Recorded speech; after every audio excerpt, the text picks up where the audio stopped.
Good morning. Welcome back to the 66-day challenge. So it is day 10 of my bread challenge. Hopefully you all are doing well and doing the same. So yesterday we were talking a bit about the habit loop again, and we were talking about making it attractive. We looked at one of the first parts, which is resisting the pull of the social norm, or how seductive that social norm could be. And we looked at the close, right? So that was the tribe, the people that you surround yourself with can make a habit more attractive. Today, we are looking at imitating the many. So not necessarily close, but group think, right? So as we are surrounded by people, and lots of people who think even differently than ourselves, sometimes we'll make a different decision and have a different behavior. So Solomon Asch, back in the 1950s, actually conducted an experiment. And in that experiment, which is talked about in more detail in Atomic Habits, James Clear, he held up several cards in front of groups. Now, what was interesting about this is that one of the participants was a normal person, and the other participants were paid actors. So he would hold up a card, and then hold up a different card, and tell them to find the image that was the same size. So which line is the same size, right? So the decision's kind of obvious, right? It's obviously that line, right? So in the first couple of times, they'd get the answer correct. And then as the experiment would go on, the group would start to choose the obviously wrong answer, right? So they'd watch the non-actors' eyes get wide, have a nervous chuckle, look over at the other participants, and start to wonder what was going on. And then, as the experiment went on, the non-actor would start to agree with the group concerning the wrong answer. The non-actor would start to pick the line that was obviously not the correct choice. In fact, 75% of the time, the non-actor, the participant, would side with the larger group.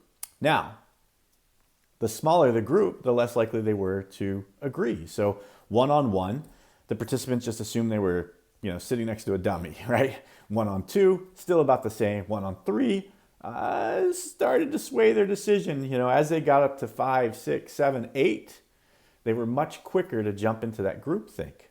Well, that's pretty interesting, right?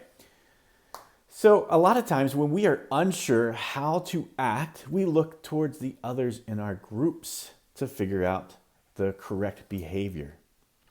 That has a lot to do with influence or habit forming, right? We're talking about correct behavior for habit forming. And as we know, from yesterday, right, the wrong group can bring you down. The right group that you're surrounded yourself with can bring you up. So there is a downside to going with groupthink, even if it seems like the safer, more right decision. So the downside, there's an experiment done with chimps that I used to bring up in training for a very long time. There's a different one talked about in Atomic Habits, which you should check out. But what I'm going to talk about, because I love the story, is the chimps in the fire hose. And they'd put a group of chimps in the room. They'd hang some bananas at the top of a ladder, and the chimps would have to climb the ladder to get the bananas. But every time a chimp would walk towards the ladder to get the banana, they'd get hit with a fire hose. So the chimps ended up being scared to go up the ladder to get the bananas because they would get hit with a fire hose. So they pull one chimp out, substitute in a new chimp. That new chimp would see the bananas. It never got hit with a fire hose, and it said, "Oh, I'm going to go after those bananas." And as it went to go up to get the bananas, the other chimps would pull that chimp down and keep it from going for the bananas, going for that reward, going for that prize, doing the behavior that seems like the right behavior for them. The other chimps would pull that chimp down. One by one, they substituted out every single chimp. And there were no chimps that were in the room that had ever been hit by a fire hose. But the chimps continued to pull the new person down and keep them from going after the banana, because the groups that they had been in had been pulling them down the whole time. That's crazy to me. We want to fit in. We want to get along. We can override that and go after the special behavior, but that's hard. It requires a lot more energy, requires a group like this. It requires a checklist, right? Like we can do different things and teach ourselves different ways to develop those behaviors in order to make them become a habit.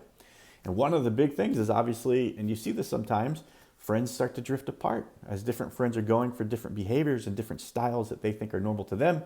They end up finding new friends, finding a new group that's supportive of their new behavior and their new lifestyle, whether it's a good behavior or a bad behavior, right? They tend to form new groups as that happens. You can do it too, right? Find a good group, find a group think that goes along with the behavior that you're looking to build, and grow it. So hopefully everything's doing okay and having a good time with your habits. Hopefully now that we are 10 days in, or maybe not yet 10, depending on where you decided to start your journey with us. If you have any questions or comments, throw them into the chat and we'll talk soon. Thanks, everybody.